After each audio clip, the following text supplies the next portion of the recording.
देखा एक ख्वाब तो ये सिलसिले हुए।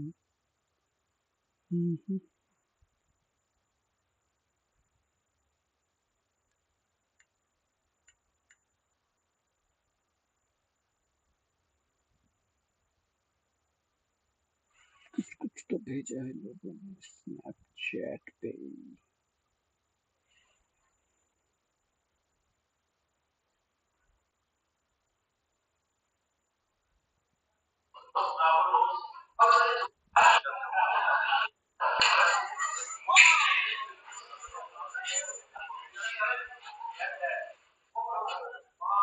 राकेश फिंगर से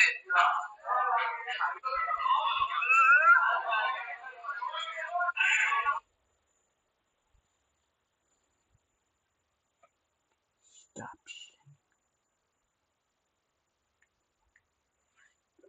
Hey, what I was doing.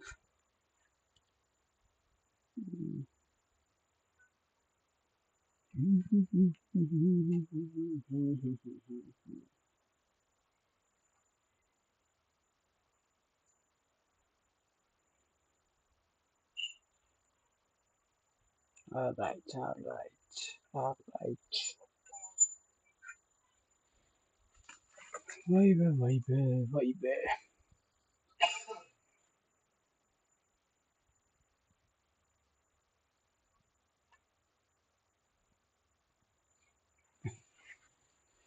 Okay, okay, okay, okay. चलो भैया.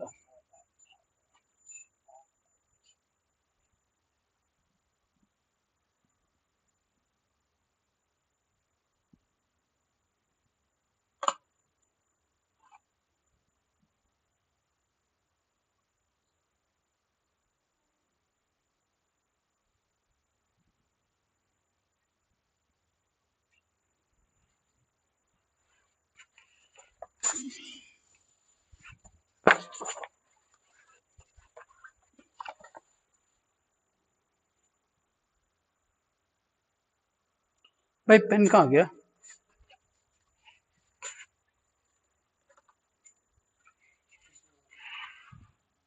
ये पेन थोड़ी है.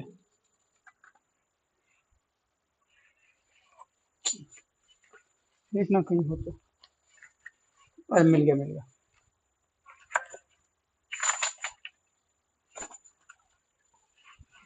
देख रहे हो?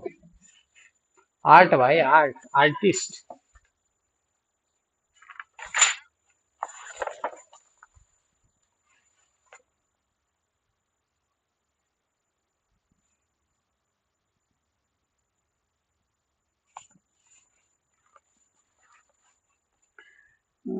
Hashtag 2115. Find all possible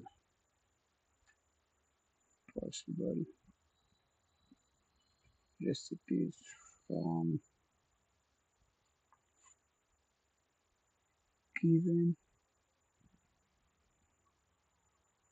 supplies. So you have information about and different recipes. ठीक है. You are given an string array recipes. ठीक है. बस है.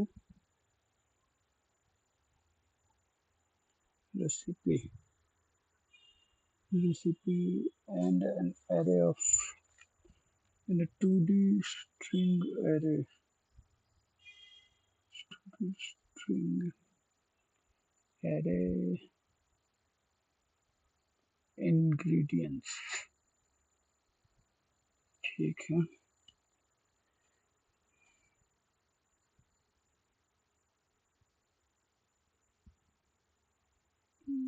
क्रेजी होने वाला question. In the 2D, the ith recipe has the name recipe I. ठीक है. You can create it if you have all the ingredients from I. The recipe can also be an ingredient for the recipe.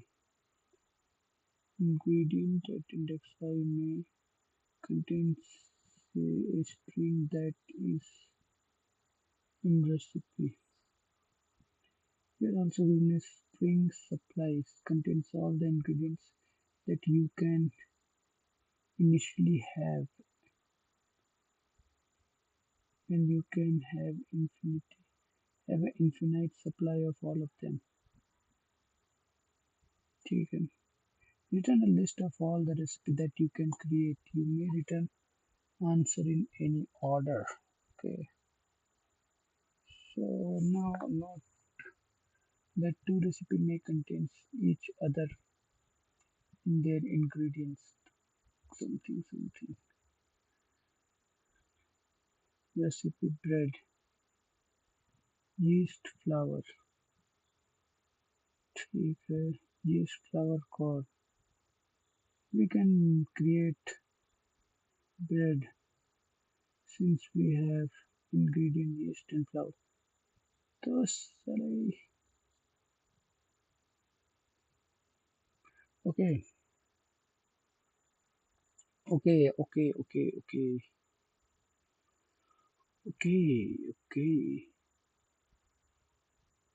Bread and sandwich. So,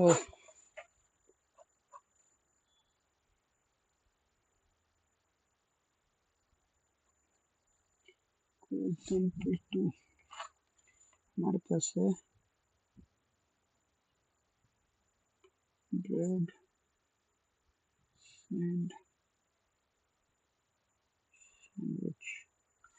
bread के लिए हमको क्या लगेगा? yeast and flour. Supply yeast flour meat. हमारे पास supply में तुम्हारा yeast flour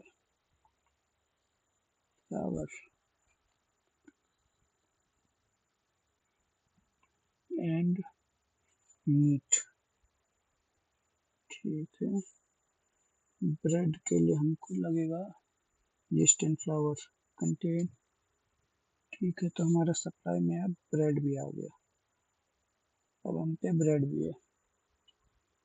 and तुम्हारा sandwich का इंग्रेडिएंट क्या है?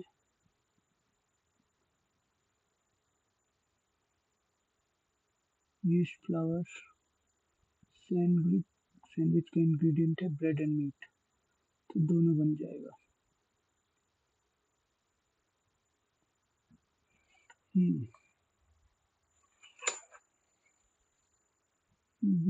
Bread yeast flour. ठीक है, बढ़िया. Sandwich yeast flour meat bread. Sandwich में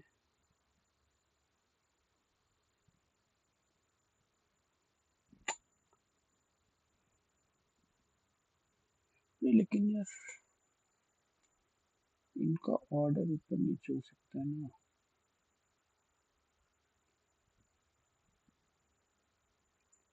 इनको मिनिमम, मेरे को ऐसा क्यों लग रहा है इसमें प्रायोरिटी क्यों जाएगा विथ मिनिमम इंग्रेडिएंट.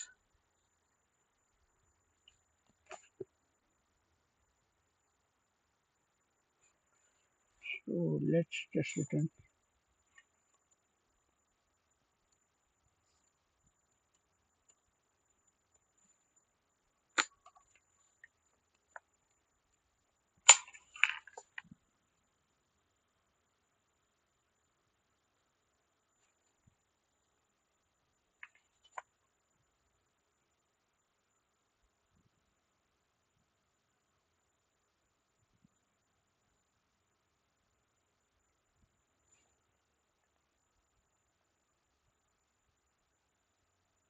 कंस्ट्रेंट्स. तो कुछ क्रेजी नहीं लग रहे.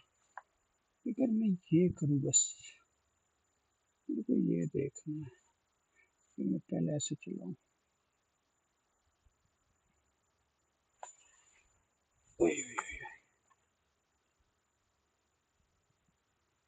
मेरे को आउटपुट मिला bread sandwich burger.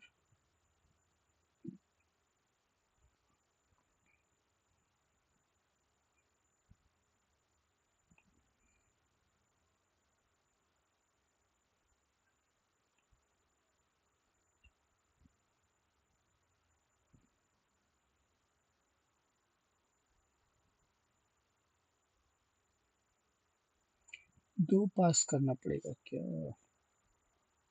I guess मुझे लग रहा है दो पास करना पड़ेगा।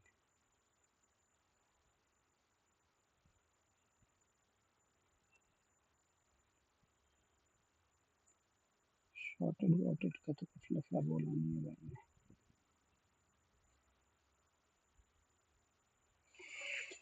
To pass.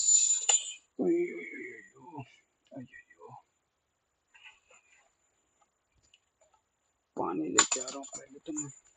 This is the detection.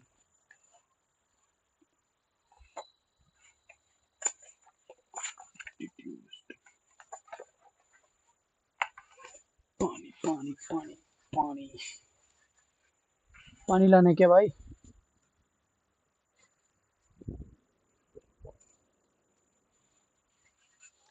मेरे गाने में दर्द हो रहा है भाई, बैठे बैठे। क्या किया जाए? इधर दर्द हो रहा है बैठे बैठे। क्या किया जाए? नस नस नुस दब गया लगता है। बहुत समय से दर्द हो रहा है।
पहले से हम थोड़ा मोटाए उटाए हैं।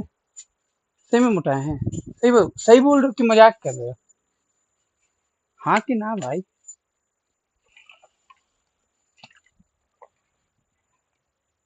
हमको तो लग रहा है झूठ बोल रहे हो।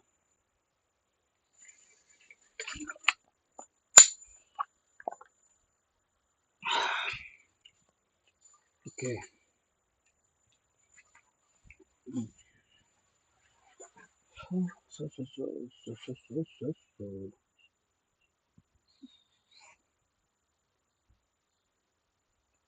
दो पास, मेरे को तो दो पास ले जाए। कंस्ट्रेंट देख लिया जाए।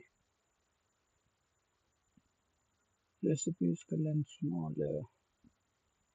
सप्लाई इसका लेंथ स्मॉल है। स्मॉल है। consist only lower case English letter। इसका कुछ ट्रिक होगा। Follow value road recipe and supply consist combinations are unique। कोई ये भी अच्छी बात है।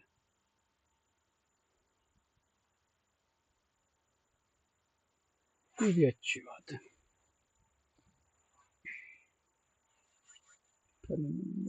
Right।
quick lookups.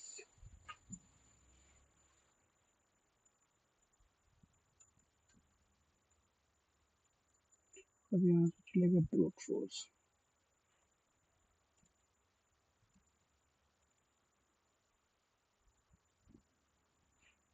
क्या हम बर्गर बर्गर 2 बार दे सकते हैं?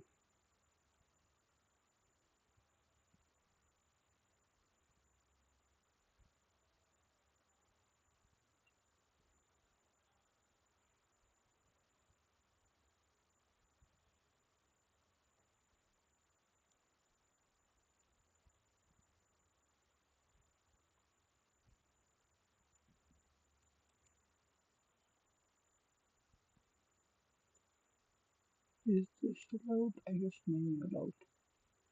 All unique.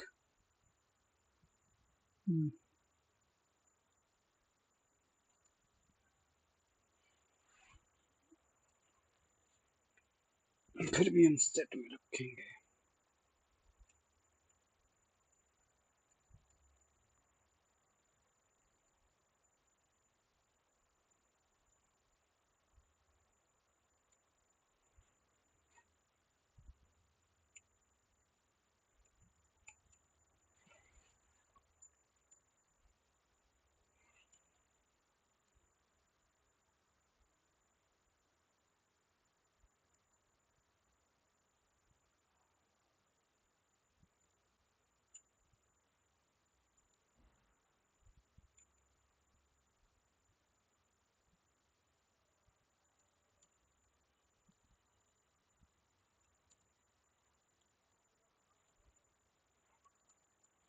भाई ब्रूट फोर्स होने वाला है, ब्रूट फोर्स। अयो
बड़ा फालतू है भाई पीछे।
ब्रेड बन गया,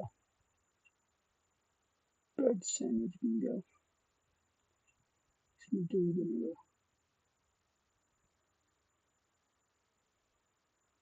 तीनों कैसे बन गए भाई? बर्गर के लिए तो सैंडविच।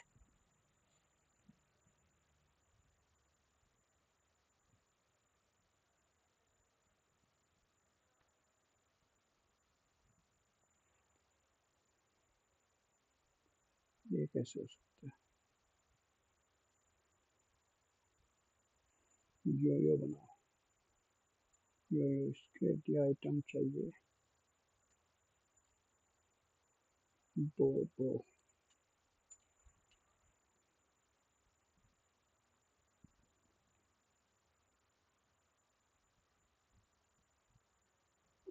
ये दोनों कैसे बन रहा है?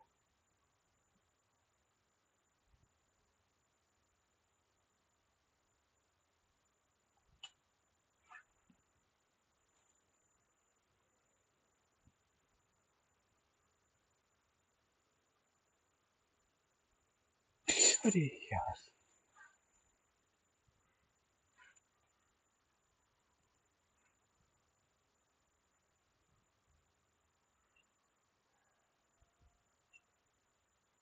हैं? इसको मोमो कैसे मिल रहा है भाई?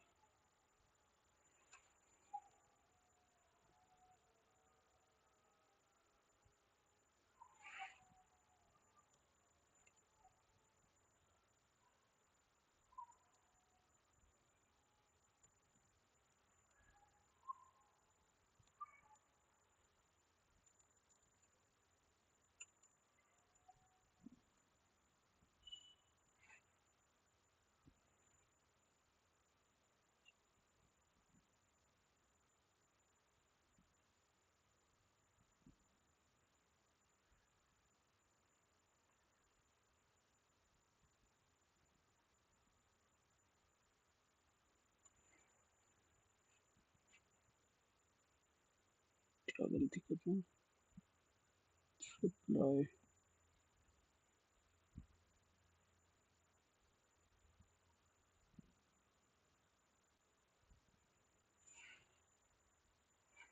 वापस से लिखता हूँ। कुछ तो गलती कर रहा हूँ। ऐसे ही रहने का।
आयो।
जहाँ सेट की वजह से इसमें से ये order in any order, answer in any order.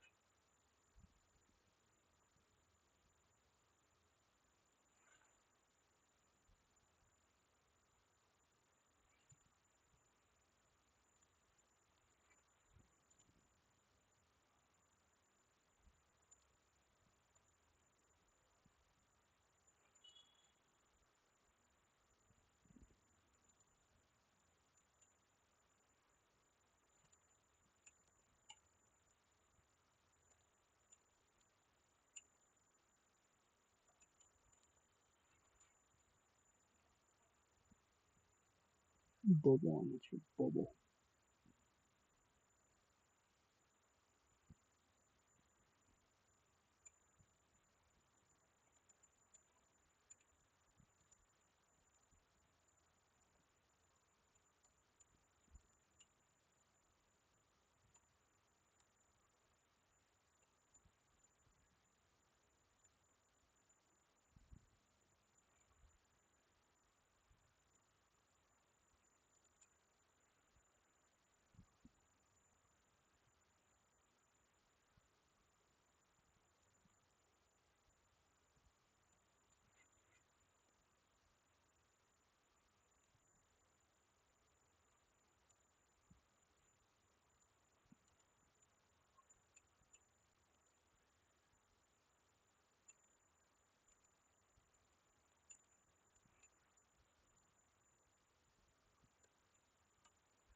इसी को वापस कॉपी।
ऐसा कुछ होता है क्या?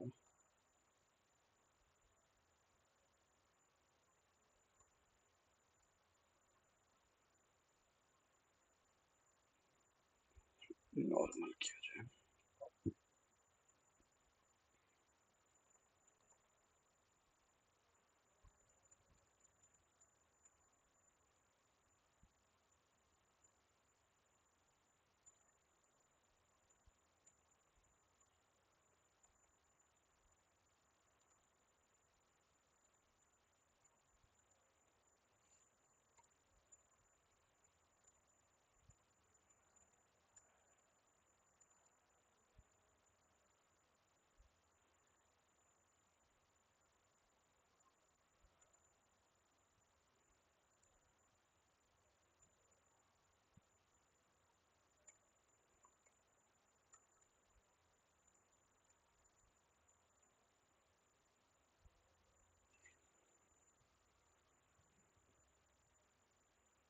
इसको बेटर कन्वर्जन में कुछ होगा।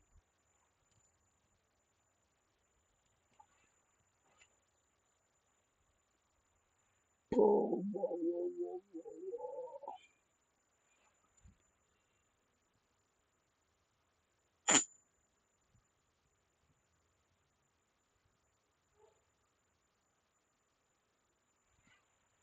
क्या क्रेजी है भाई।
I feel comfortable in this.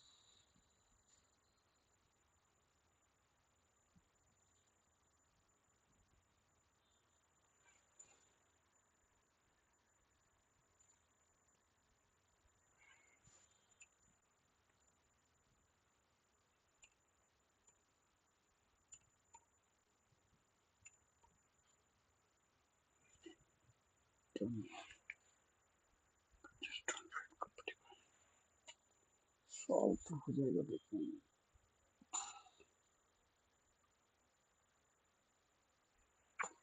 Solve तो हो जाएगा बट लीस्ट इफिशिएंट। कंस्ट्रेंट बहुत ही छोटे हैं।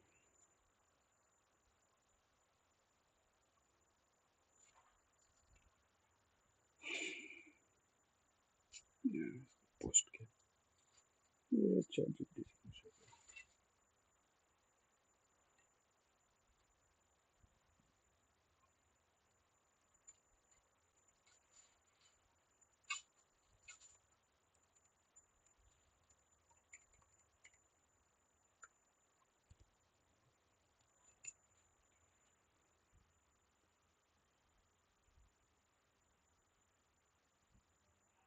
तो हम एडजस्ट ये कर सकते थे यार।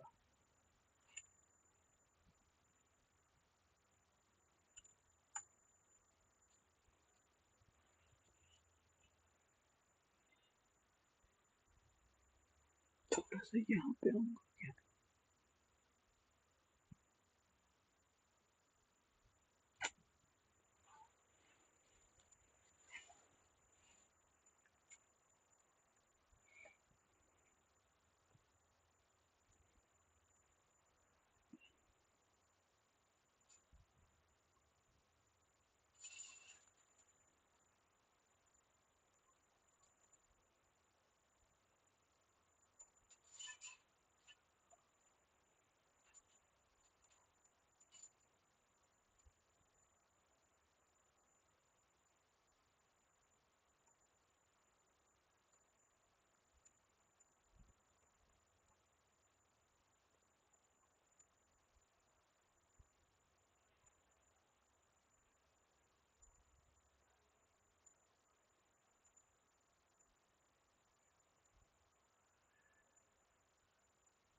ये एक चीज कर सकते थे कि हर इंग्रेडिएंट के लिए कितना मिल चुका है, missing only, like if it's there, then just remove the ingredient from its list. Still bigger thank you, थोड़ा reduce होगा। सेट ऑफ सेट बनाना पड़ता है लिस्ट जो में, set of set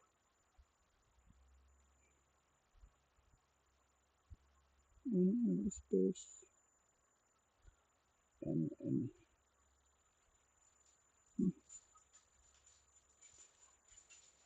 ding ding ding ding ding ding ding ding ding ding।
Battery low।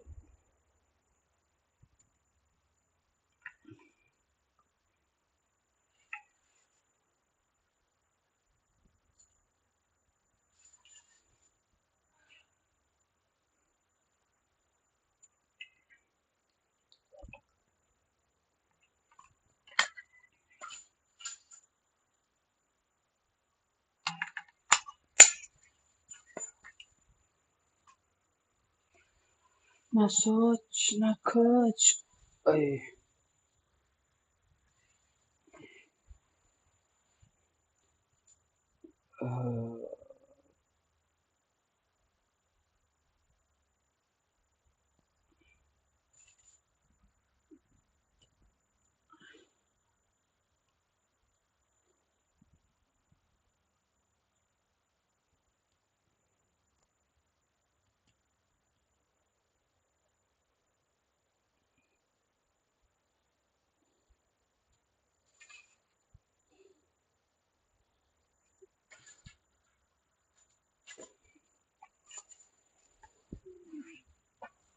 Oh,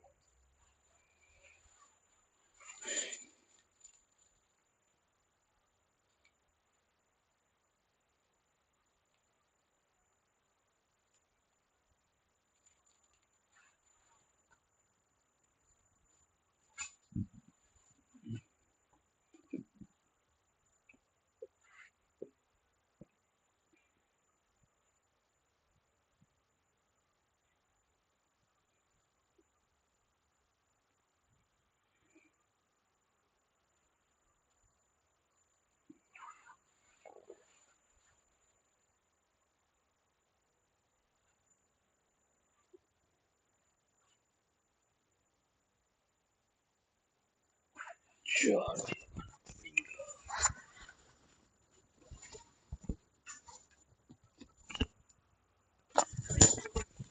क्या देख रहे हो भाई इतना गहराई से? हमें भी दिखाओ।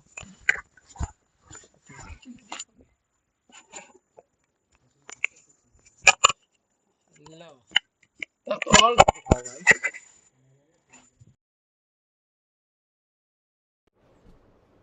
तुम्हारा वीडियो है। तुम्हारा वीडियो है, लाओ दिखाओ।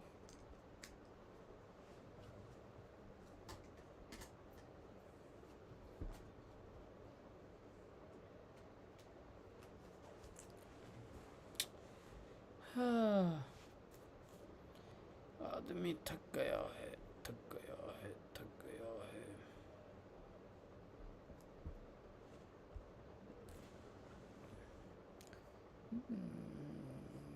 What should we do?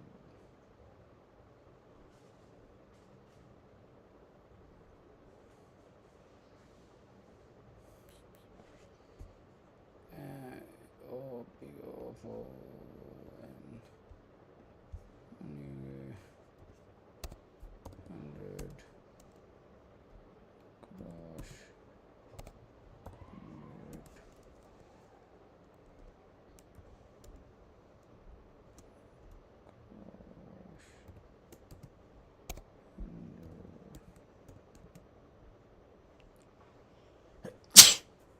Oh,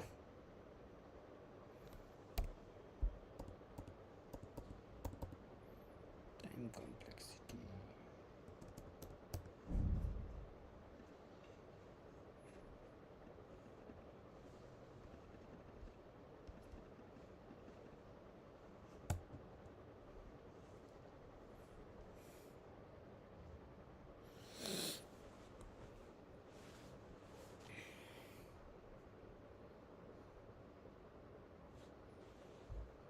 लेम तो हूँ भाई मैं।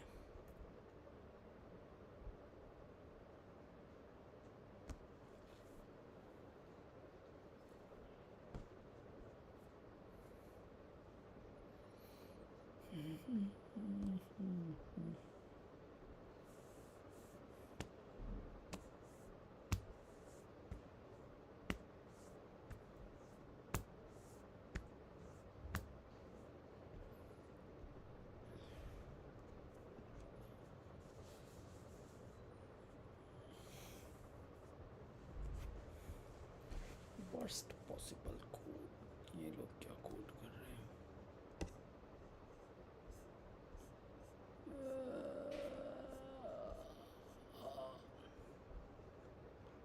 इसको भी कन्वर्ट कर रहे हैं क्या?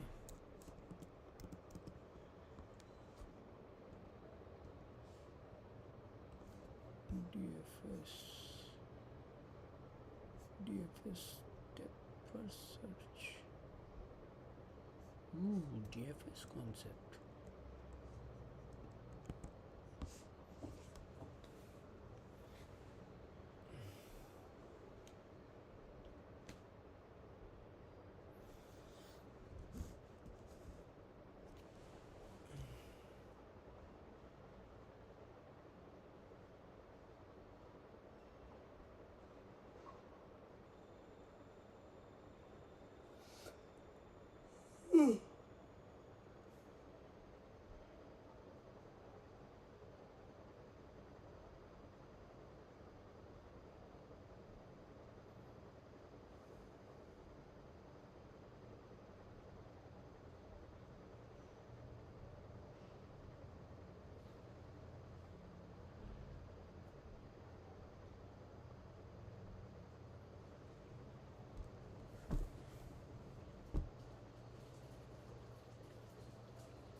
चलो ऑप्टिमाइज सॉल्यूशन देखा जाए।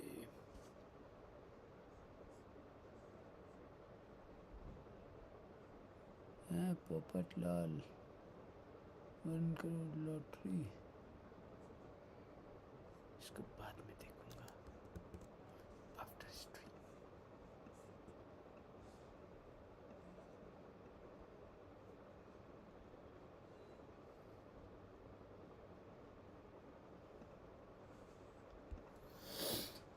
Zero watching me, getting zero watching. The defaults. I'm pretty sure you opened the default somehow. Yeah, these are the defaults. Okay, so let's go like this. Keyboard. Yeah, because you clicked Or is open it- default ones. We need to go to this one. Okay, this one. This one. There we go. Level Okay, editor Control has P. undo. There's so many things. Probably a bunch of these you can just kill. Ian, did he? Maybe you. Yeah, I'm just gonna go like this. If Vim is, He said search for Control plus C. see, like I don't want any of these. Yeah, just kill them all then. Just delete it. Oh no, it's that thing again. Yeah, I know what's happening. Okay, there we go. Yeah, I don't need all that. If I press Control P, I just want it to work. Thank you. Thank you. Okay, Control plus page down. Nobody literally used that in the lifetime of my life. It should be Control U, right? Sure. That should be page down. Page up is D, right? D What goes is up. it? D goes up. I don't know. Oh my goodness, I'm escaping now. Okay. Okay, it does Control C dash C. plus. Or plus C. Yeah. Where's my search? Oh, there it is. Plus C. There it is. Okay. How do I just do an escape? What's this command? So I think you can go here and do Control, or just do Escape there. Vim.use. Yeah. So it looks like that's wherever else it's saying it. Yeah. So I'm just gonna say I'm gonna drop the editor focus. Okay. I mean editor focus Vim Yeah. active, and we're not gonna do that. And I don't care about debug REPL. Yeah. Okay. And then, but I think you want to say and in between the Vim active here. Yep. Hey, And then good and answer. then inside of the brackets it should just do escape because that's what you actually want it to do. Like that. Yeah, I think that I don't know. You can try. Try. Oh, that did it. Oh, that did it. Okay. Okay. Look at this. I don't even know what this is. What is it? Why do you have? Because you don't want it to happen in like when you're in some other I know, but thing. What? a Control U and Control D take me to execute it multiple times for it to go. Okay, well then delete it. Yeah, I'm just gonna try deleting that and also Control down. I don't want to use Control Yeah, down. it's good. It's good. It's good. Yeah, man, this is confusing. You know, like these are the things you're just not used to. You know. Simtunia. I got it. Okay, can you do that? Level You're, 15, he's by getting the way. locked in. I'm just trying to lock in. He's getting locked in. Oh, you took all of these. Okay. So Control U just goes up one thing at a time. Very disheartening. Control D does go down a lot. Okay. Up. Control U. No. See, Control U stops right there. Why? Control D. Down, down, down, down, down, down, down. Control U going up, up, up, up, up, up, up. Very confusing. It's like there's some other Control U that's taking over, and it could be, and it's very confusing. He's got legs now. Dude, you got legs. Okay, how do I do this? How the heavens do I just do a regular ass Control D? Okay, I just want a page down. Why? And we're gonna give him a big muscle Okay, for here. this. Guys, Guys, it's like I'm he's so got sorry. here, and then he's got a sword. All right, ChatGPT. I just gotta figure this out. Okay, what is the VS Code setting to make Control plus D act like Vim's Control plus D and move a half page down? Okay, I can work on drawing. I'm not gonna ask Cursor to do it. I've already had a lot of troubles because I need to edit the actual VS Code side. Yep. Okay. Let's see. Control D. Editor, okay, editor scroll. When editor is focused that's and editor is cool. not read only. No, I want read only even. Okay, I don't care what it is. Sure, editor text focus. Yeah. Just Yeah. make it. YouTube stream is dead? YouTube stream it might be dead. YouTube What? stream might be dead. What? It shouldn't. It's still here. It says streaming. Okay. He may just be in Okay. like chat. It's all good. Hey Chad, are you saying things? I can't tell. Is YouTube stream dead? No, it's. I mean, it Yeah, we're says good. it's live. Okay. Get out of Okay. here, guy that Hey, said thank that. you. Hey, thank you. What Yeah, engine we're is good. he using? The Cursor. Yeah. Hey guys, it turns out trying something completely new, you might learn a few things. That's Okay. I like this. I like where this is going. Will there be a daily recap of progress? Yes. Yes, there will be Oh, a daily yeah. recap of progress. yeah. Don't worry, we will make sure that that thing is a thing. All right, nice.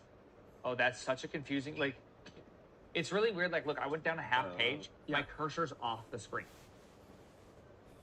That's kind of confusing. Okay, let's see if I can do this. Let's see. Can we make it so that Control plus D not only goes down a half page? Dude, I don't know but what your thing centers is doing. The cursor. Mine is. Oh, I see what you're saying. Yeah, it mine- like literally goes off half the page. Mine It's very works- confusing. Mine You have a seems to scroll work. offset or something. Your like scroll offset's working. My scroll offset. Oh, it's because I'm zoomed in. I don't know. All right. You've pushed all of your recent stuff. Can you make sure you've just pushed? Because I'm gonna make a. I so- looks like I'm just simply I have not pushed in a little bit. Nice, you're making new stuff. Okay, yeah, I'm up to date. I'm just struggling on just some simple stuff. You know what I mean? All right, here. Why don't I switch to mine for a sec? Because I'm gonna try and create a card and do some other stuff. Okay. Oh, yeah, you can do that for a little bit. Okay. Yeah, because All I'll right. work on the next thing. All Okay. right, he's gonna go card for a little bit. All right. So what I want to do now is I want to start drawing a card. So first thing I want to do is let's do create a new card data class. Cards should have. I don't know. They need to have. Let's for right now. Let's just say they have like an avatar, which for now can. Oh, is it? Which you'll also need to generate. And what else should they have? And a name, something like that. That's fine for now. And we'll iterate on this idea before. I want a command line argument to test just displaying a single card in the middle of the screen. We'll see what happens. Let's see if it reads our other rules and everything. Card.new, yep, okay. Oh, I should say that I want... Is obviously the alpha dev in the room. Oh, thank you. Here, his ability to wrangle LLMs far exceeds the others. Okay, so far exceeds. Well, to be fair, low level's the only one that has done anything so far. A little bit hard to say. Okay, so let's take a look at this. Yeah, honestly, that was kind of Card display. Hey, guys. That's card. Sure. Vibes Okay, sure, we'll accept all these. Let's try this. Can you all give an update on what you vibed yesterday? we haven't What you vibed. We didn't vibing vibe anything. today? Vibe started today at And if there are 10:31. any blockers on your vibes? Thanks. We vibed. We obviously this was. Okay, Oh my god. Come look on. at it. That's actually sick. Look at this. Vibed. Brother. I mean, it's accurate. That's good. That's what I wanted to test at first. That's what I wanted. That's what I wanted Yeah. to test. No, I it's get good. Let's see. The triple L vibe code, the editor. Yeah, I vibed it. I vibed it super hard. We should create. Where should we? So like, we're gonna have a bunch of cards, right? So we need to have a place to put instances of data objects. What do you want to call those? What do you mean instances of data objects? So like, okay, we have a card that is a like so this work. We have strike, right? So strike has some properties and other stuff like. We need to store writing that down somewhere. oh, you mean like the actual, just like right. the definition of the Yes. object? Yeah. Exactly. I assume we can put that in. Just I don't really care where you put that, honestly. In Well, what would we call those? Like an instance of something?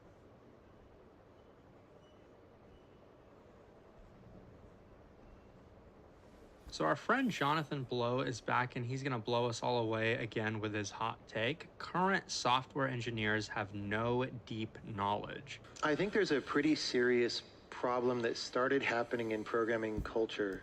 I mean, it's been in programming for as long as I've been in, and this is beyond games even. This is everywhere.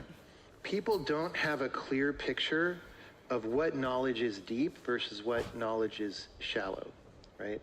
So if you go to school and you're a good student and you learn the difference between n log n and n squared, right?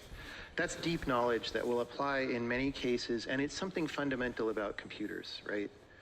On the other hand, if you go on Hacker News and read an article about somebody learning a specific JavaScript API and tutorializing it, right? That's very shallow knowledge because it's just, you're learning about arbitrary decisions that somebody made about how to interface with a thing that you're not even trying to understand, right? But that knowledge. So I have a couple points here. One, everybody hates algorithms and data structures, but I think one thing you can't deny is that those topics are very fundamental. And that's why you see them applied in so many areas. Like sliding window is not just something used to solve LeetCode problems, it's used in many places. Data processing, rate limiting, a lot of places. But the bigger point, what he said nowadays, I see it manifested a lot when it comes to React developers, to be honest, because the first thing somebody does when they want to learn front-end development is they see React. That's the #1 framework. But it's almost like they skip a step. They don't even learn JavaScript fundamentals. I don't know how you can possibly call yourself a React dev and not know anything about the virtual DOM, for example, and why it helps like improve the performance of larger front-end apps. Sometimes I feel like most people don't even know why they're using a framework anymore, especially beginners. They just do it because everyone else is doing it. If you have a really small one-page app and you need a little bit of interactivity, why don't you just write vanilla JavaScript? Oh wait, they can't. They don't know how. They've never directly manipulated the DOM before, and it's kind of embarrassing. And I mean that in the nicest way possible. If you're a beginner, I'm not trying to pick on you. I'm just telling you, you should learn to walk before you can run, because it's gonna catch up with you in the long run. Same thing with open source development. Before, it used to be you need to do LeetCode to get a job. Nowadays, it's you need to do open source software development to get a job. And so you'll see beginners asking, and people have asked me this question, how do I get into open source? And they barely know how to code. They haven't done personal projects. They learned one language, never learned Git. God help the projects that they end up contributing to, because it's gonna be a mess. Now, I do see the other side. Obviously, understanding the virtual DOM is not gonna necessarily allow you to actually build an application. But like high-level knowledge of JSX, how React hooks work, that stuff actually will allow you to build an app. So that's like the first thing people are gonna go for, which is understandable. So even though I'm ranting, usually there is a reason for everything. Knowledge became very popular since, let's say, since 2005. Once this second boom of programming happened and everybody realized, oh, you can make a lot of money in programming or whatever, all these people showed up and they just want the job where they could do JavaScript, and so they just learn the API, right? And so there's been a deluge of shallow knowledge. I wonder if Jonathan Blow considers like front-end developers lower tier. And for the record, I don't. I did front-end development. Front-end development can go surprisingly deep, but I thought that was an interesting take. Seems like he's calling quite a few people out.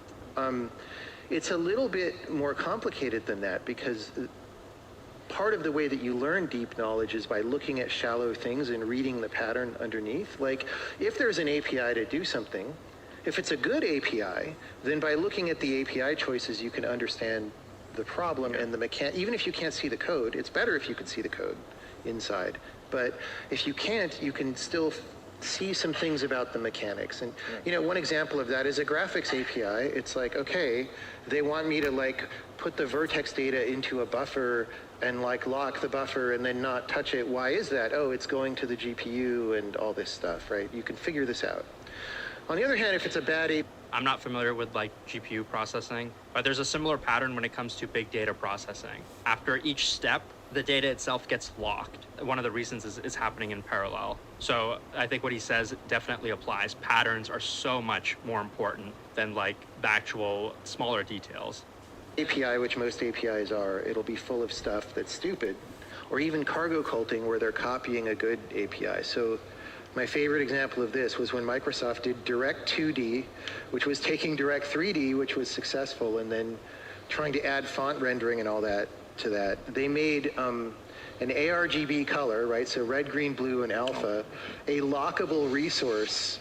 So to create one of these, you had to like lock it and fill the color data and unlock it. And I'm like, you have no idea what you're doing.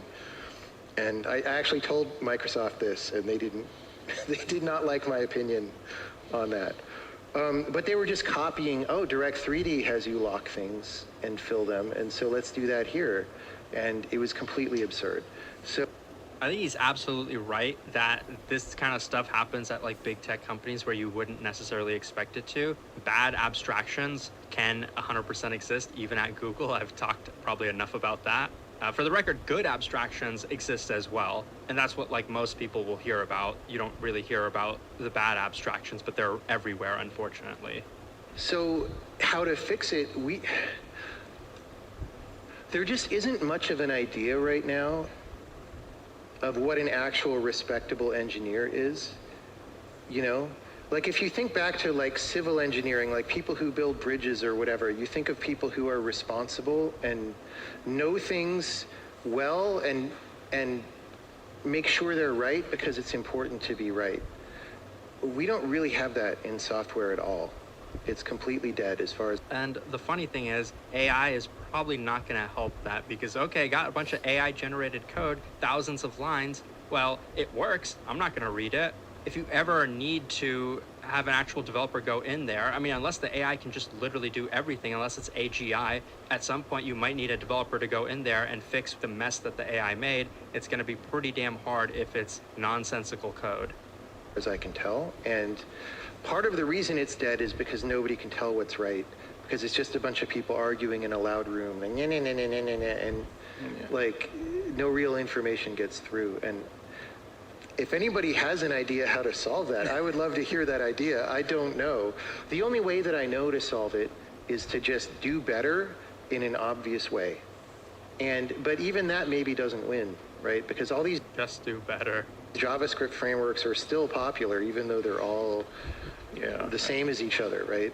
You have NPMs to pad things because no one wants to write code anymore. And in the same way the market can remain irrational longer than you could remain solvent, I think software industry culture could remain stupid longer than you're alive.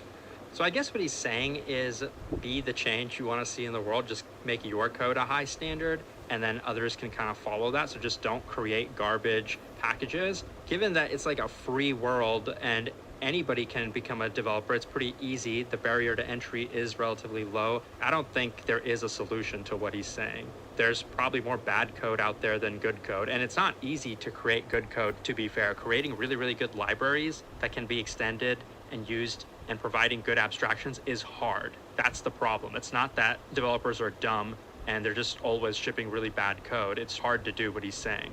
Like, that's just possible. So I'm gonna do...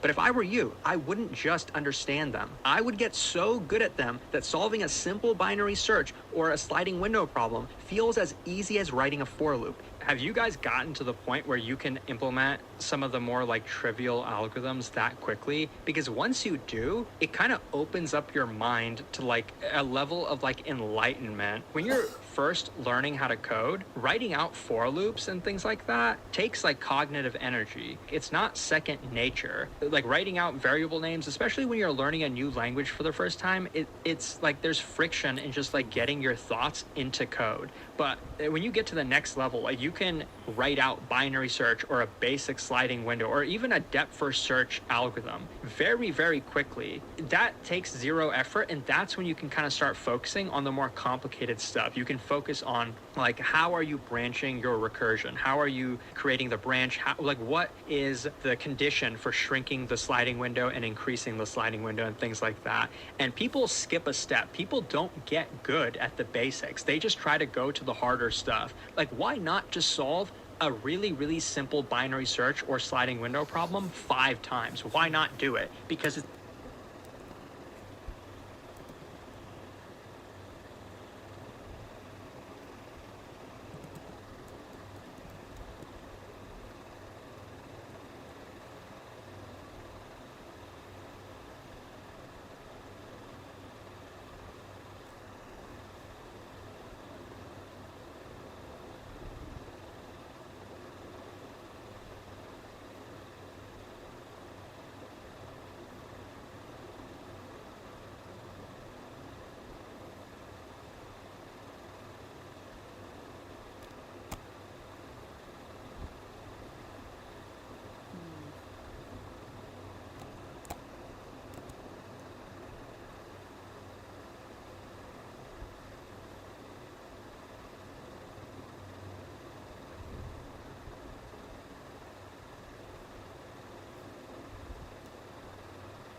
it's not going to take you very long. If you solve it the first time in 15, 20 minutes, solve it again the next day. It'll probably take you 10 minutes. Solve it again the next day. It'll probably take you like 5 minutes. And you'll get so good, you'll be able to solve it in like 2 minutes. And you're probably thinking, well, I don't want to memorize the solution. I don't want to be that type of person where I just memorize it. There's an element of memorization in every type of learning. But of course, you should be able to understand every single line of code that's written here in this binary search. And it's not hard to do. Yeah, it's not about like memorizing it.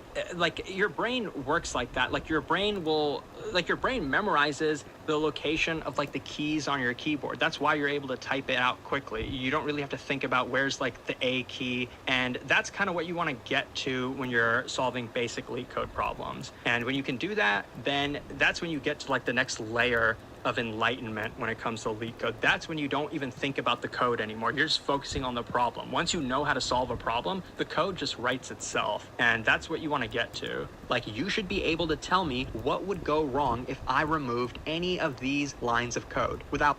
Can you guys tell me what's going to go wrong if we don't check if the row or column is out of bounds? Yeah, out of bounds error, right?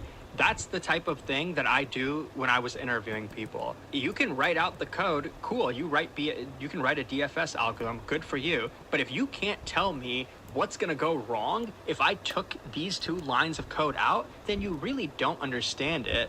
And I think that's fair. It's not like I'm picking on people. If I'm asking you, if you remove these 2 lines of code, why would the code no longer work? Because you're gonna go out of bounds. It's pretty simple, isn't it? And that's what a lot of people miss. A lot of people are out here memorizing code and they can't even answer basic questions like that. I wanted to talk about how I got promoted at Google in just 1 year. And don't worry, this isn't a hump. But if I were you, I wouldn't just understand them.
Hey everyone, welcome back, and let's write some more neat code today. So today let's solve the problem, find all possible recipes from given supplies.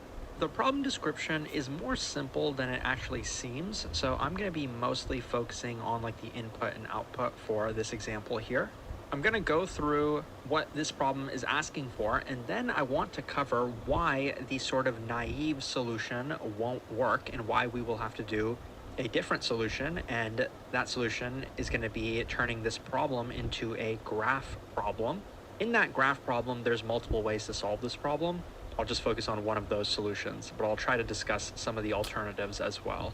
The idea here is that we are given a bunch of recipes. So these are the recipes here. What we want to do is determine which one of these we can actually cook. Can we cook bread? Yes or no? Can we cook a sandwich? Can we cook a burger? And so for each of these, we just want to know which ones we can cook, and that's what we want to return. So you can see that in this example, the output is all three of them. We can cook all of them. Now, how do you know if you can cook a certain recipe or not? Well, I'll try to color code it to make this a little bit easier to read. For bread, we have this array, I guess, first of all. We have the recipes array. In this case, it's of size 3. We call that n. While the ingredients array, which is going to be separate, is going to be of the same length. So for each item in the recipes, we have bread. Inside of the ingredients array, we have an item, which is a sublist, a subarray of these ingredients that are required to cook bread. For sandwich, we have these ingredients that are required, and lastly, for a burger, we have these 3 ingredients required. Separately, we are actually also given a third array, which is supplies. The length of this array could be anything. It's not related to the first 2 arrays. So the way to think about this is sort of like these supplies are like our smallest units. Like these are the ones that are indivisible. Like these are kind of our base cases. We have yeast,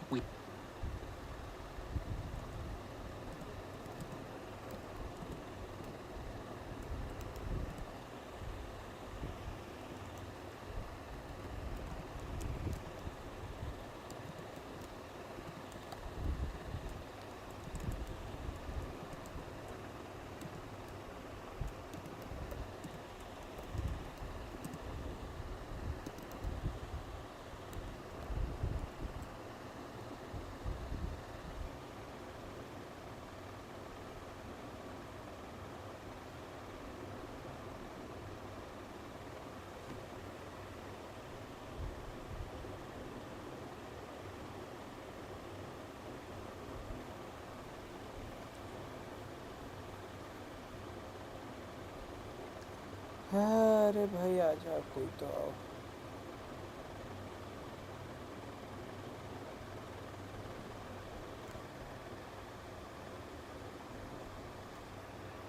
भाई का website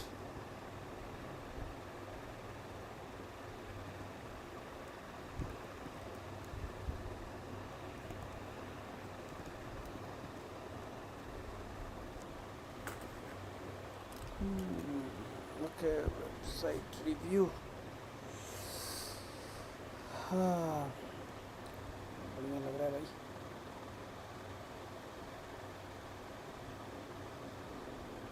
not playing? What is this not playing?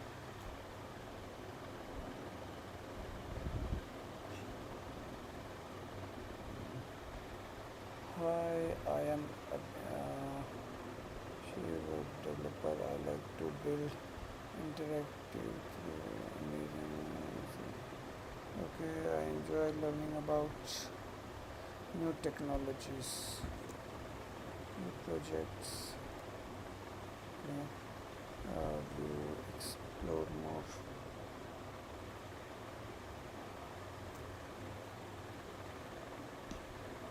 Okay. Hi there, thanks for visiting my digital home on the internet. I am Amish, a 16-year-old passionate web developer from stuff looks good, quite good, actually good. What is this?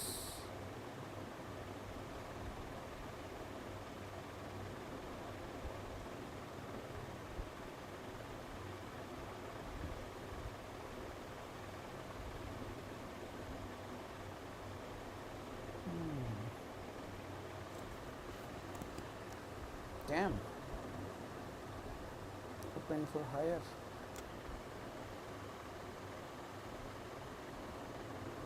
So he writes things. Reserved for problems, CSS. Okay, so let's see.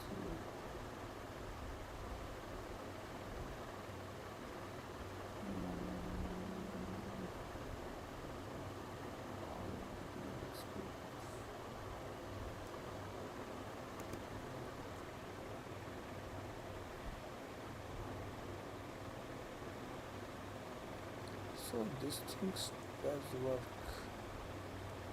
Abish.dev here bought the domain blog projects. Okay, so wait.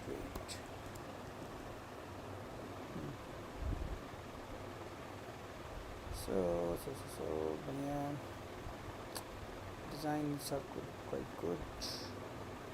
Everything looks good. Blog.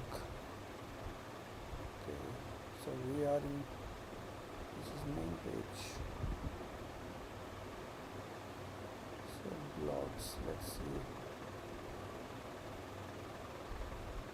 10 AI powered rules, blah blah blah, AI powered and everything, GitHub Copilot and everything.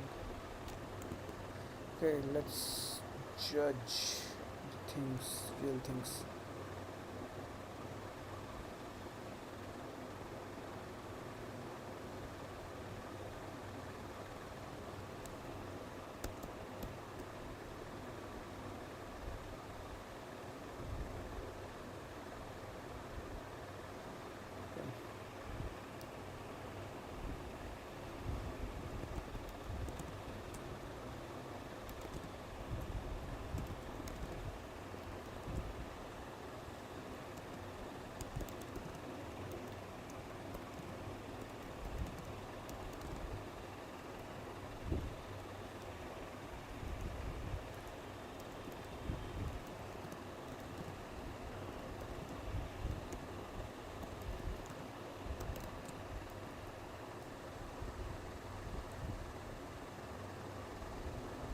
Okay, so you are using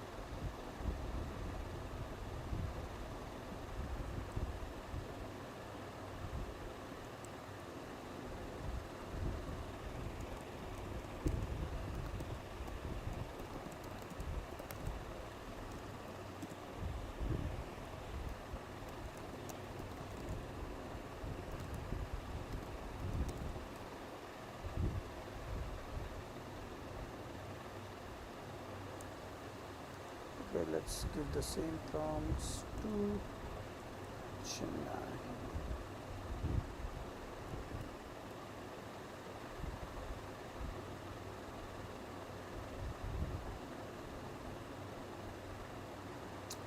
So it's using that open source Gemini, but the UI looks cool. That's crazy. I can try Nepali, something prompts here provided. Future of AI assistant in Nepali. I can talk in Hindi now. कैसे हो भाई? I can also include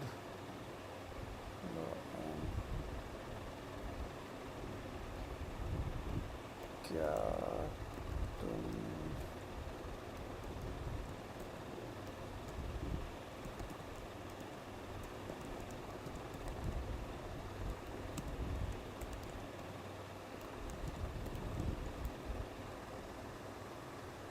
see, it's a Gemini stuff, but that's nice, quite nice, all the translation and stuff. Nice, looks nice. Okay, so this is one of the project which okay, this is the portfolio only, so only 2 projects. Something similar I have also made some days ago.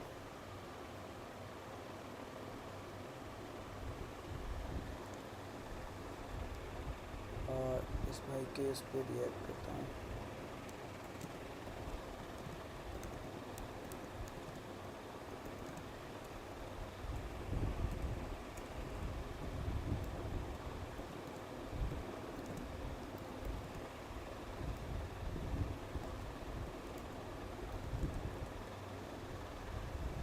मैं क्या बोल रहा था, something similar I have made like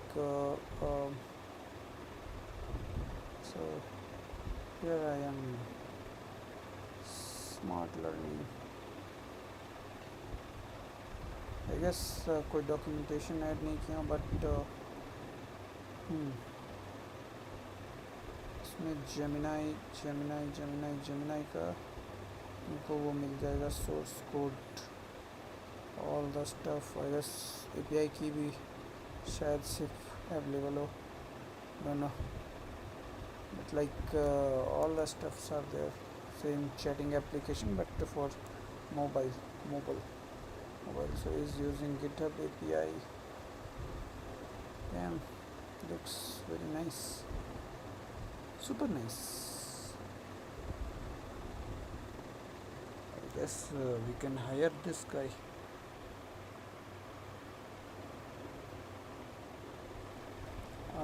Okay, so let's go to GitHub. Asli cheese, consistency and everything will be seen. Add some professional photo, but that's good. Mongo Node React.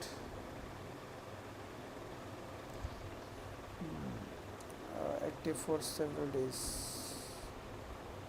2024 activity. पूरे एक दिन active. Nice. Portfolio stuff. Okay, let's we should just read me.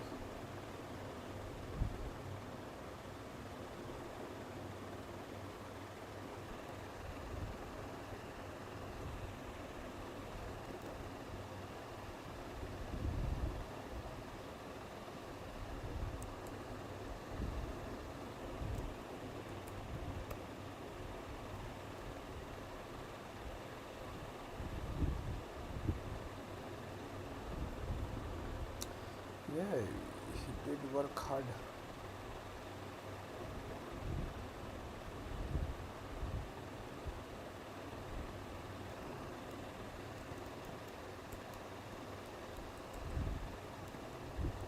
Okay, no no live demo, nothing.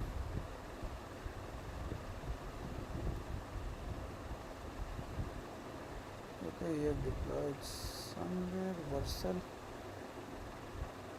you have deployed.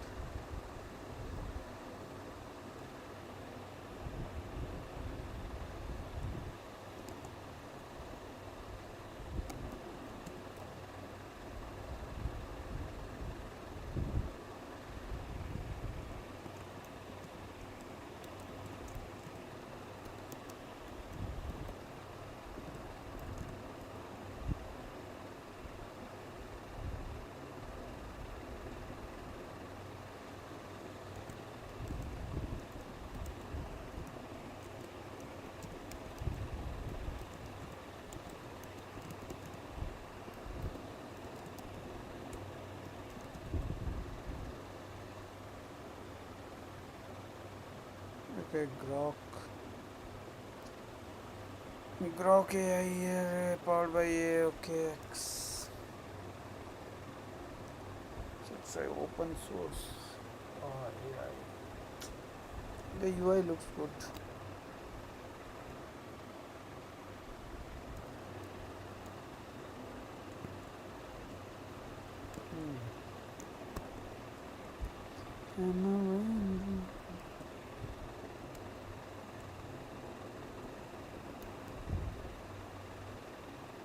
At least mention here you are using Grok.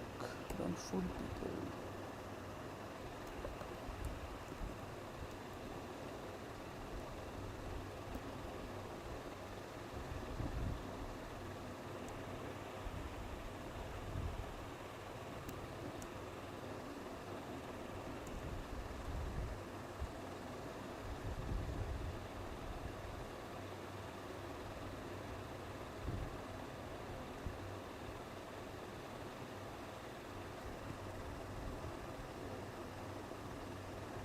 It's good, stuff is good.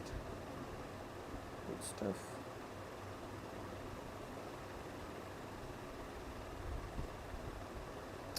Need to increase these things.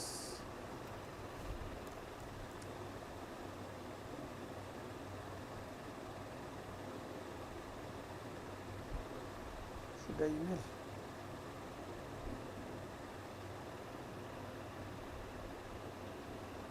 Your email. What's how many projects here? Portfolio, guestbook, empty repository,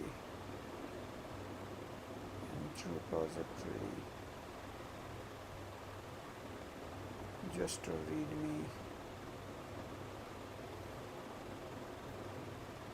Scene, Grok, demo. Just a new dude. Keep on going. Keep on doing stuff.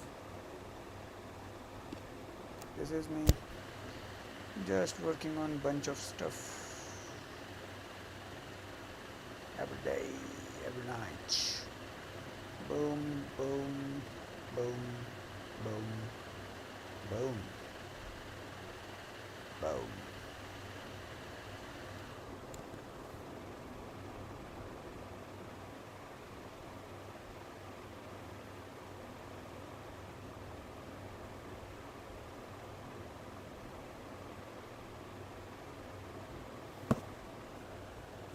Never expected someone to come along.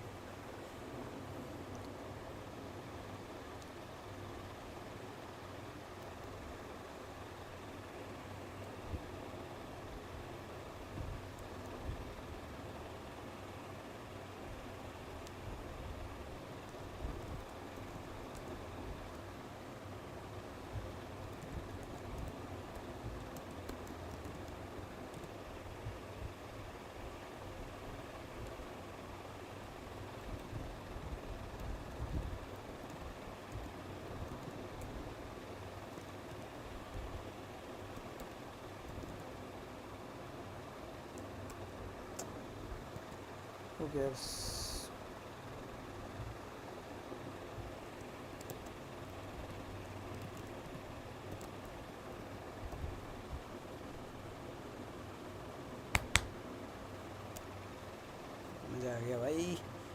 मज़ा आ गया भाई, मज़ा आ गया। अब इसका optimal solution देख लीजिए। First of all, we have the recipes here to so I'm going to be mostly focusing on like the input and output for this example here. I'm going to go through what this problem is asking for, and then I want to cover why the sort of naive solution won't work and why we will have to do a different solution, and that why solution naive is going to solution did work. See the naive solution.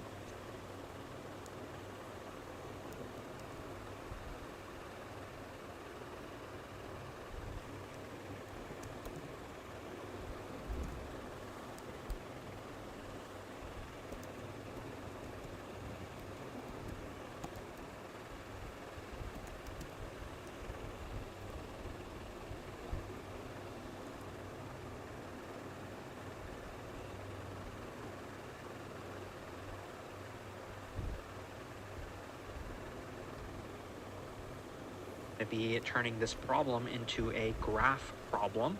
In that graph problem, there's multiple ways to solve this problem. I'll just focus on one of those solutions, but I'll try to discuss some of the alternatives as well. The idea here is that we are given a bunch of recipes. So these are the recipes here. What we want to do is determine which one of these we can actually cook. Can we cook bread? Yes or no? Can we cook a sandwich? Can we cook a burger? And so for each of these, we just want to know which ones we can cook, and that's what we want to return. So you can see that in this example, the output is all three of them. We can cook all of them. Now, how do you know if you can cook a certain recipe or not? Well, I'll try to color code it to make this a little bit easier to read.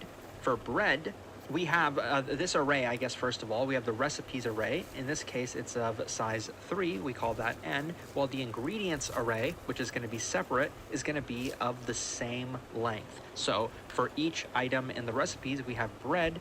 Inside of the ingredients array, we have an item, which is a sublist, a subarray of these ingredients that are required to cook bread. For sandwich, we have these ingredients that are required. And lastly, for a burger, we have these 3 ingredients required. Separately, we are actually also given a third array, which is supplies. The length of this array could be anything. It's not related to the first 2 arrays. So the way to think about this is sort of like these supplies are like our smallest units. Like these are the ones that are indivisible. Like these are kind of our base cases. We have yeast, we have flour, and we have meat. But for these recipes here, these are not units. These are compound. It takes other things to create each of these. These can be divided. So for bread, you can see that bread is just yeast and flour. It takes yeast and flour to make bread. Next, we have a sandwich. It takes bread and meat to make a sandwich. We have meat over here, but we do not have bread over here. Notice that. So a sandwich, not only does it require some supplies, our smallest units, but it also requires a compound item, a recipe in this case. So for us to know if we can cook a sandwich, it's not enough for us just to look at the supplies. It was for bread. For bread, we could just go through each of these ingredients and then just do a lookup with supplies. When I say the word lookup, you probably can guess what data structure I would want to use for that. I'd probably want to use just a hash-based data structure, maybe a hash set or a hash map. I think in this problem, we are actually given an infinite quantity of each of these. So we have an unlimited amount, and therefore a hash set I think would be fine. But it's actually not going to work. That naive solution would not work for this example. Because, I mean, maybe in this example, with going through these items in a certain order, it might work. If I'm going through these recipes and I want to know, okay, can I make bread? Can I make a sandwich? Can I make a burger? I'll start with bread. I'll see I need yeast and flour. I have both of those down here, so I can make bread. That's great. So in some ways, I can take bread and add it to my list of supplies and say, okay, now I have these available to me, but I also have bread, and I have an infinite amount of it because I had an infinite amount of these other ingredients as well. So now I have bread available to me, and then next I will look at sandwich and say, what do I need for a sandwich? I need bread and meat. I have both of those. I've just made some bread. But what if the order of these was swapped? What if we saw sandwich first and then we saw bread? Well, then after making bread, then we have to kind of backtrack and go to all the other new recipes that we can create. And it might not just be one like link. It might be something like this. Maybe if I want to make, let's say like a burger, to make a burger, I need a sandwich. And to make a sandwich, I need bread. And maybe to make bread, I need like some other recipe. Well, let's say I went through these items like this. I want to make a burger. Well, I can't make a burger. I want to make a sandwich. I can't do that. I want to make bread. Well, maybe I can't do that either. But then I get to another recipe. I can make that. Once I find out I can make this recipe, now I'm able to make this one as well. I have to kind of go back up that link. And now that I can do this one, I have to do the previous one as well. And then I can do the previous one as well. So this seems like recursion, and it exactly is, because this is actually a graph problem. The items, like the recipes and the supplies, these are sort of like our nodes, and these ingredients are sort of like the edges. And once you can kind of think of it as a graph problem, it becomes pretty trivial. You can solve it either with DFS or BFS. I will be covering the DFS solution. So if this was a graph, what would it look like? Let me try to draw it out. I'll start with the supplies. So we have our supplies down here, and then we have bread, which will be its own node. And to make bread, we need yeast as well as flour. So I'm going to make a directed edge from here to there. I guess I could have done it in the other way as well, but I think this is a bit more descriptive, because if we want the ingredients of a specific recipe, we can just follow each edge that goes out of it. We also have a sandwich, which takes bread as well as meat. And for whatever reason, a burger is separate from a sandwich. I guess they're making like a Big Mac or something, where now we will need a existing sandwich and some extra meat, I believe. And I think actually extra bread as well. So yeah, we can see here that a burger requires sandwich, meat, and bread.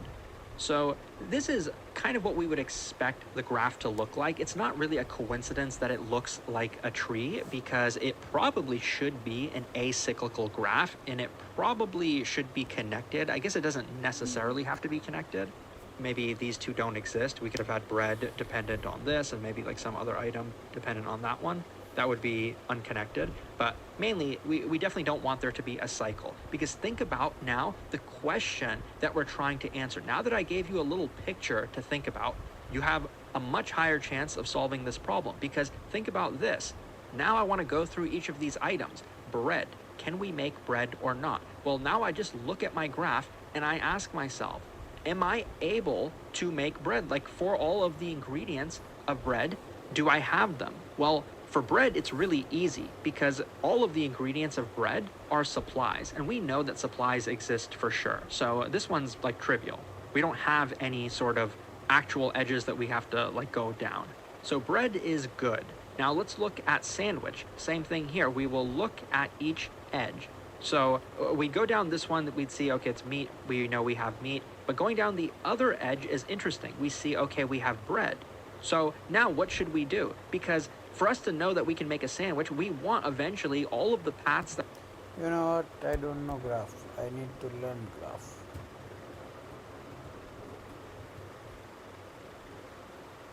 Why he is writing this Then much? we need to have the primary and secondary button states.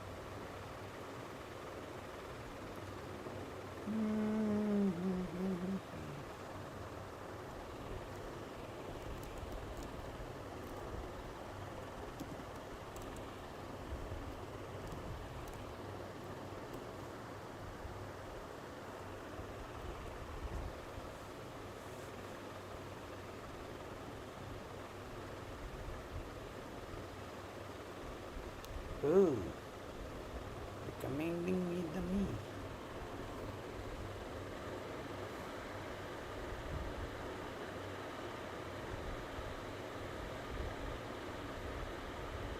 Me watching me, and then me watching me.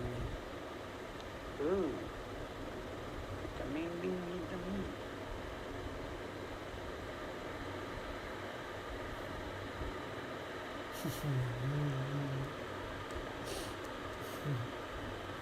watching look and you're watching clouds.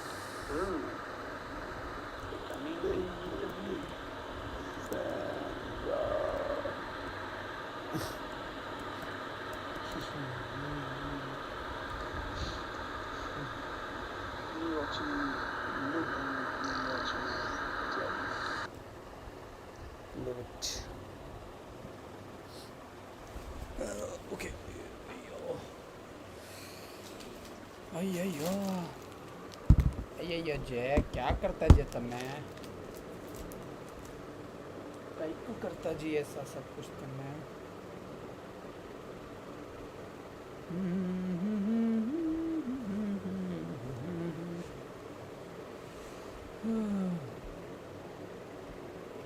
Graph सीखना पड़ेगा भाई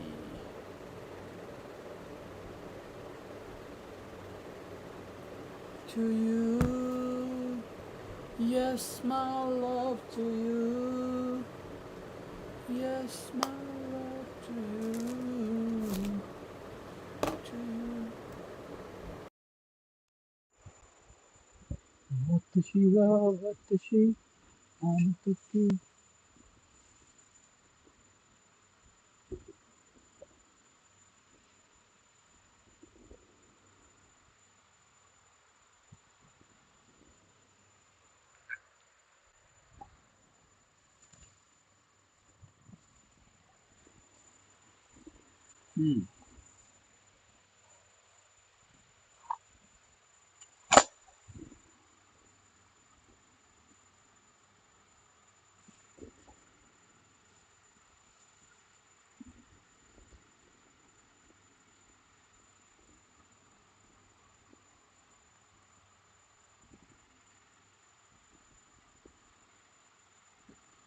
Like this.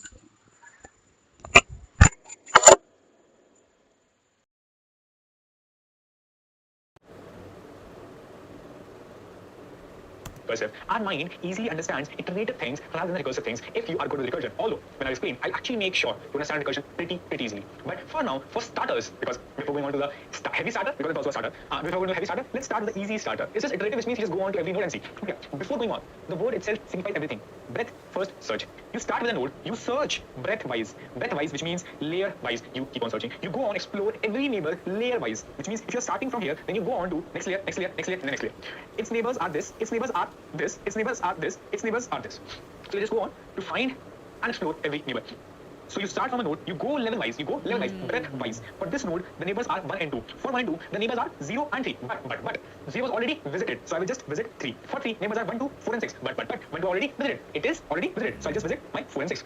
For 4 and 6, 6 has neighbor 3, but it's already visited. 4 has neighbor 3 and 5, 3 is already visited, so it's visited 5 in the next layer. So it is layer-wise, level-wise. For art, for this, because the graph can, so I can have, let's say, it always store a neighbor. Which are how get the neighbors? I just get the neighbors because I just keep on visited to not grab the neighbors which are already visited. So I just grab the nodes which are neighbors. I just grab okay, if they are visited or not. But the only thing which remains is I will choose a data structure which will help me iterate level-wise. I know how to iterate level-wise. I just only know okay how I can iterate level-wise with some data structure which will help me actually iterate simultaneously every level. We keep visited. We know why because we don't need to go on to neighbor which is already visited again. To actually go on level-wise, we use a queue. How a queue? If you know something about queue, then queue is that okay. You just push in something in the queue, then you have this queue. Then from the starting itself, you just grab everything out and push in its child in the queue. Not understanding, right? Let's take an example. If we have a queue, if you know the identity of queue, it is if we have this node as 0, I just push it in my queue. Now the queue has one node, and it is only have it has one node. It has one node, and that is the level of that node.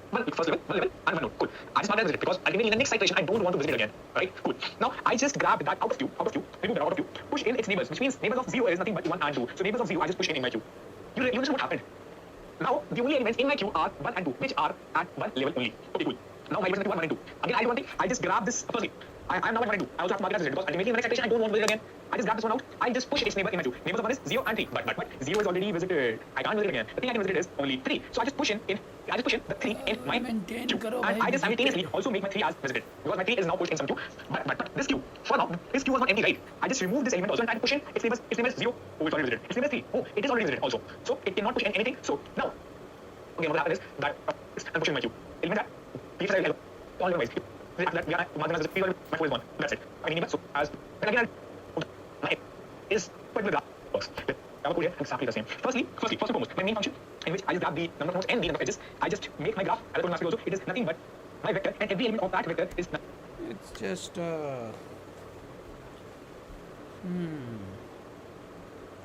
Node.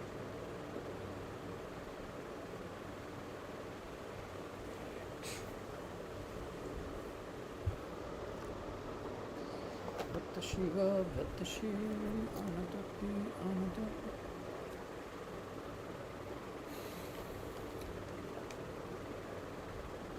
So this is what it is.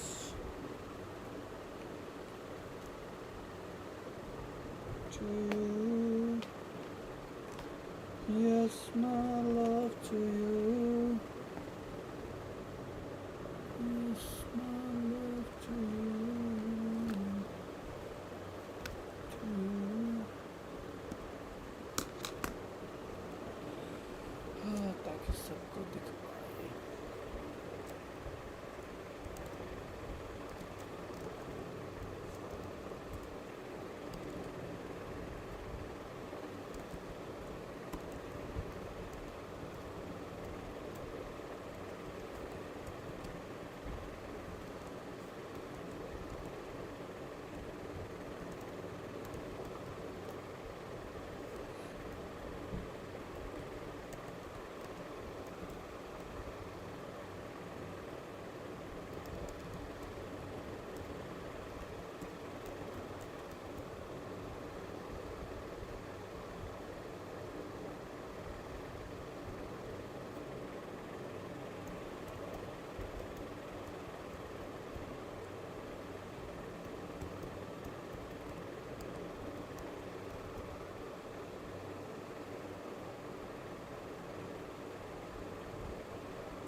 So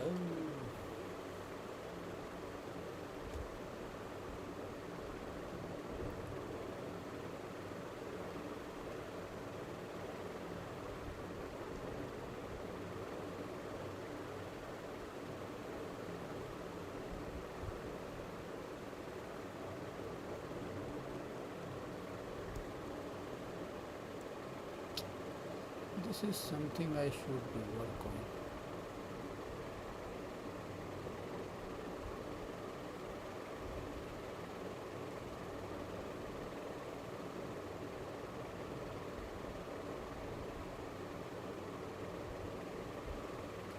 Need to add the entry.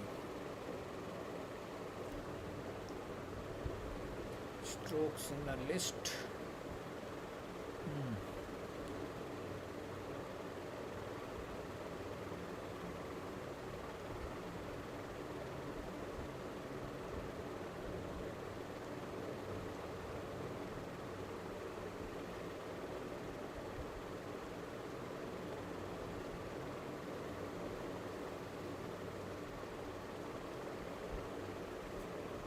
This is what he is doing.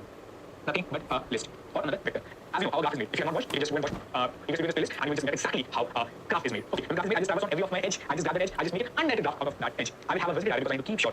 I need to keep sure that I just visit my every node exactly once, right? But I just don't want to visit my edge. I want to go to neighbors, but I don't want to visit the neighbors again and again, right? I just want to go to neighbors, but I don't want to visit what is already visited.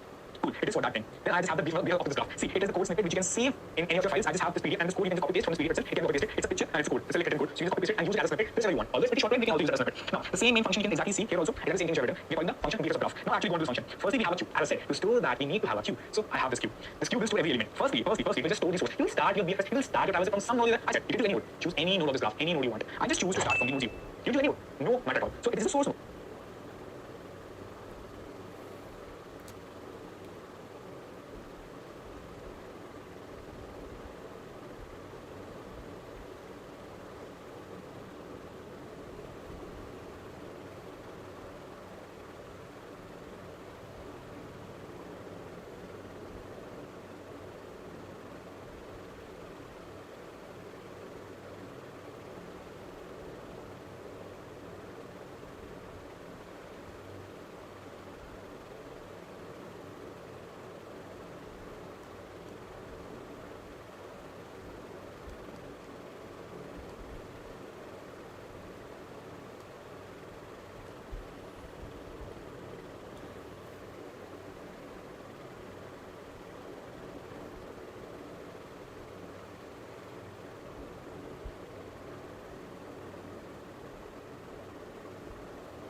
So from here, it's just being started. Firstly, as we have pushing in our queue, so we mark it as visited. Now comes the main thing. I just go on until this queue becomes empty because I know if this queue becomes empty, which means my whole graph is traversed, and it is the only thing I wanted. I wanted my whole graph to be traversed. Thus, I just go on to this queue until this queue is empty. I just grab the first element, whatsoever is in the queue. I just remove that from the queue firstly, and I just push in its child inside my queue. If the child is already not visited, which means if the child visited is 0, which means okay, it is not visited, so I can visit it. I just push that in my queue and also make sure okay, I just mark it as visited because every child is now visited. Visited in the sense if it is not visited, just mark it as visited. Same exactly same thing you can see here. Queue we have exactly the same thing which we have here. With this what happened is I just went on to every child and now my every child which was not visited is also pushed inside the queue. With this I am just traversing on my graph level wise. Thus, you can see that every child is not visited, it just pushed in the queue. And the code, you can just use the same code, just grab this BFS of graph from this PDF, just copy paste that, and you can use it as a snippet. Now comes the complexity part. Pretty simple. If my graph is pretty scattered, which means I have this node, then I have to traverse on every node for sure. See, it's pretty simple to traverse on every node to actually make that visited area or to go on to every node of the graph. So it is just O of n in that sense. And O of a is, let's say, if to make the graph itself, I just traverse on every edge, right? To make the graph, we just go on for this node, I have this node. Nothing but to make the graph, I just go on to every edge itself. To make the graph, I just go on to every edge itself. So it is just E for that thing. So that's the complexity is O of n plus e. Or you can also say 2 into e, but it's mostly more or less the same thing. So yeah, it is just O of n plus e. Space complexity is also the same O of n plus e to make the graph itself. O of n for that visited array, and again O of n for that queue. Ultimately, it's O of n. Which you will start from the node 1. And hi guys, good morning. So in the last video, we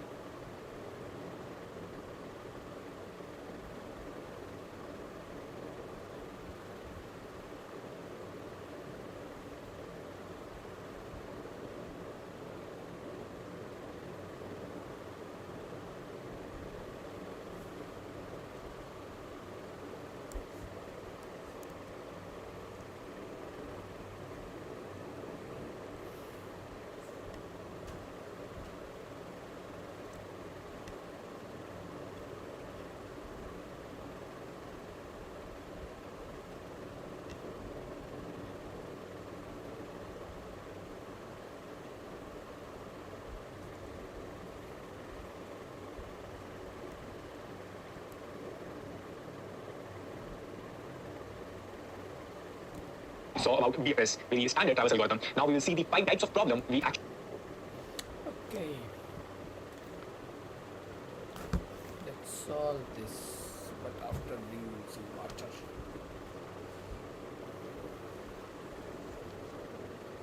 Let's go into gotcha mode.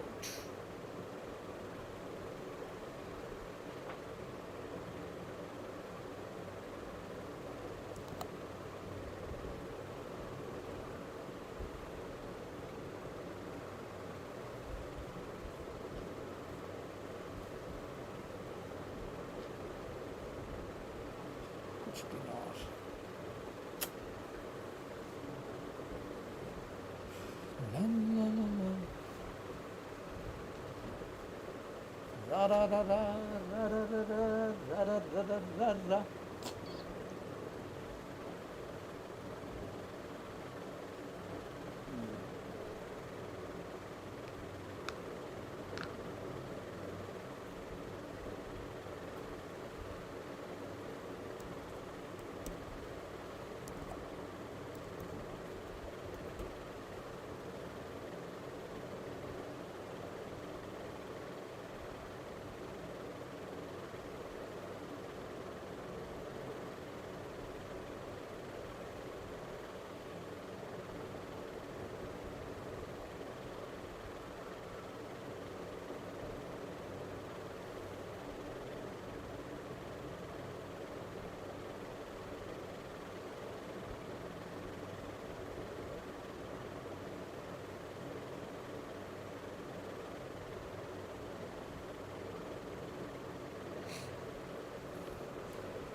Seriously देख रहे हो मैं seriously क्या देख रहे हो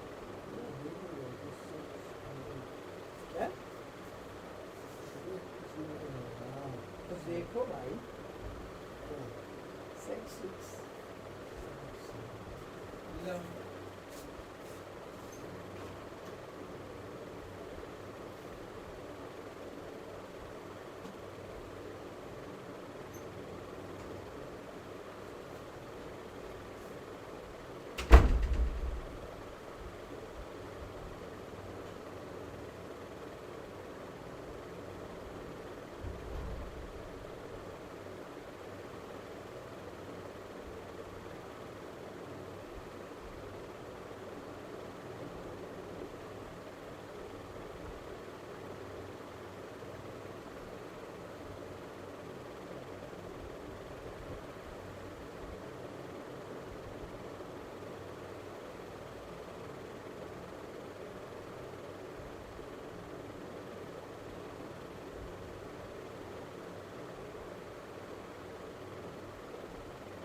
Bum.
हसीना जुल्फा वाली जाने जहां ढूंढती है कातिल आंखें किसको यहाँ महफिल ए समा मंजिल है कहाँ वो दीवाना ढूंढती हूँ वो परवाना ढूंढती हूँ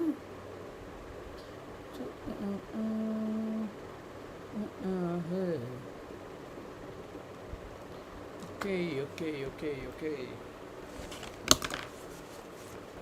so इस पे करता हूँ यार अच्छा लगेगा देखने में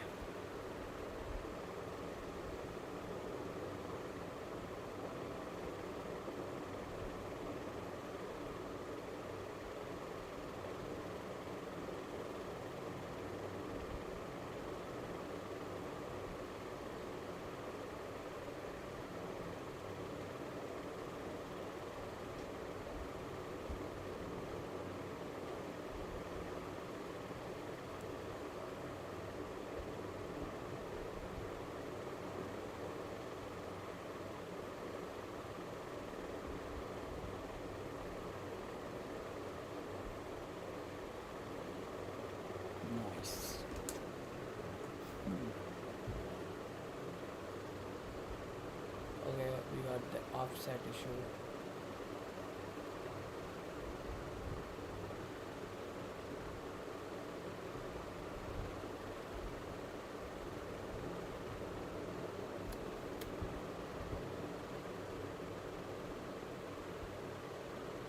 I need to fix this.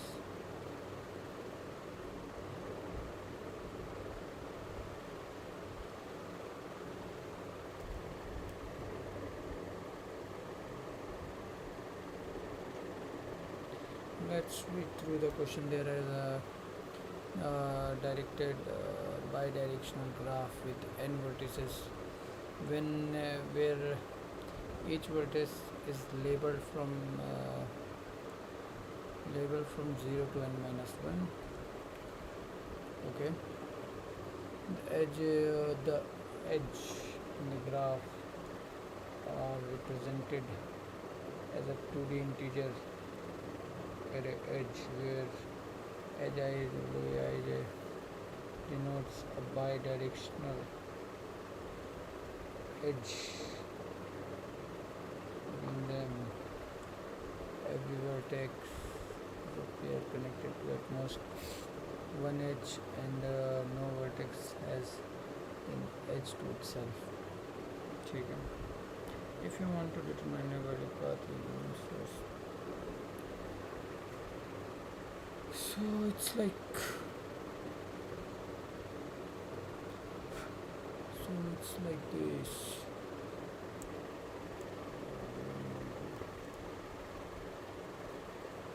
अगर मेरा ग्राफ है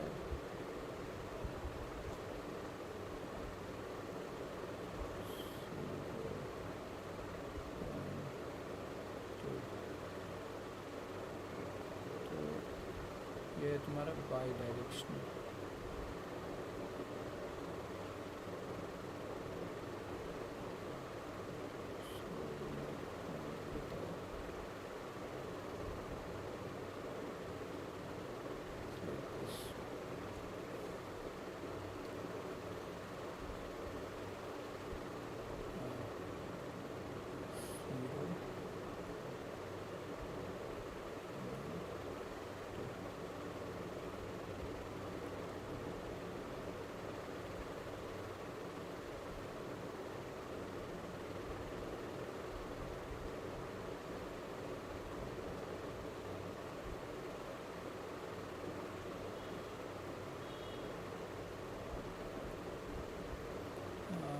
is my, let's say, path.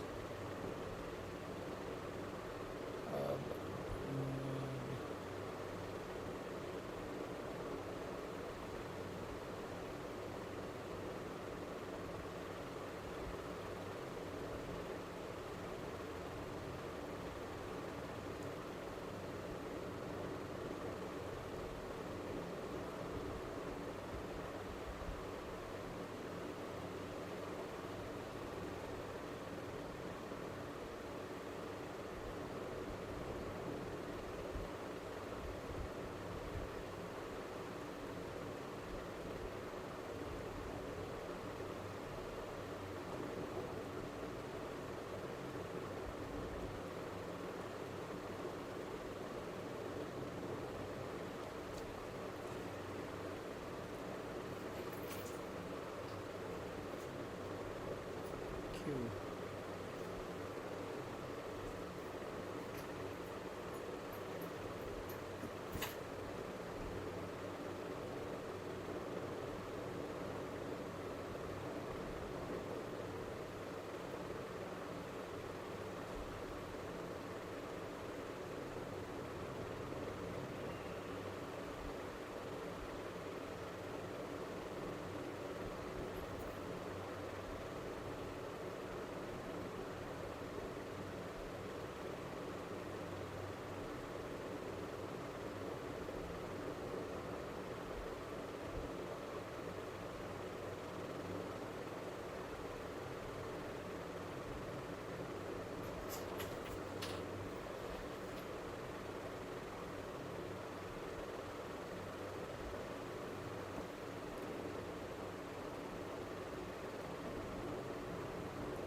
Hi guys, good morning. We saw that neighbor 3 very solid visit. Who has neighbor 3 and 5? Forensic. Its neighbors are this. Its neighbors are level wise. You go level wise. 0 was already visited. 3 very solid visit. I'll just give you any node whatsoever you want. So let's start from how we used to store the neighbor list. I just visit 1 and 10 6 or 3. And so if I notice it, I see for this node 3 in my adjacency list, which means in my graph. I know. Adjacency list.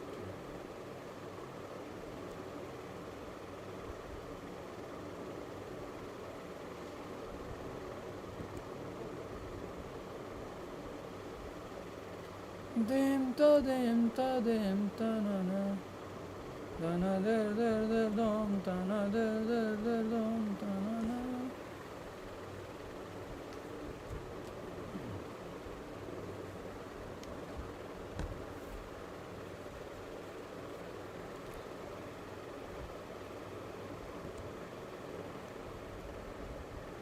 Idli dimme mode denna limane bast I'm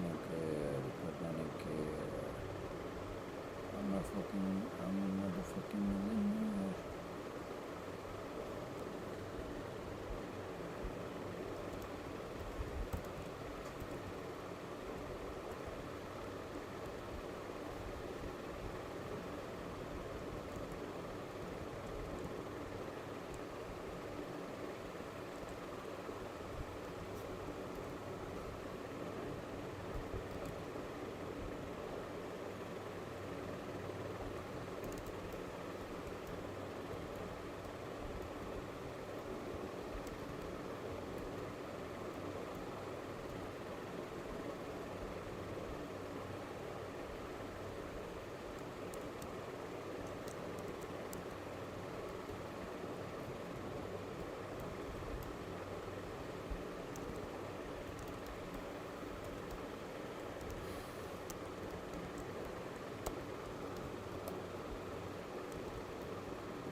बहुत तेज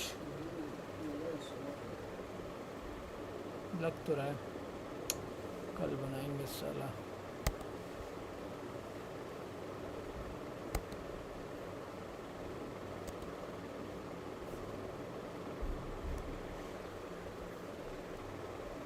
So people, peace out, sign out, goodbye, tata, good night. Make this tomorrow.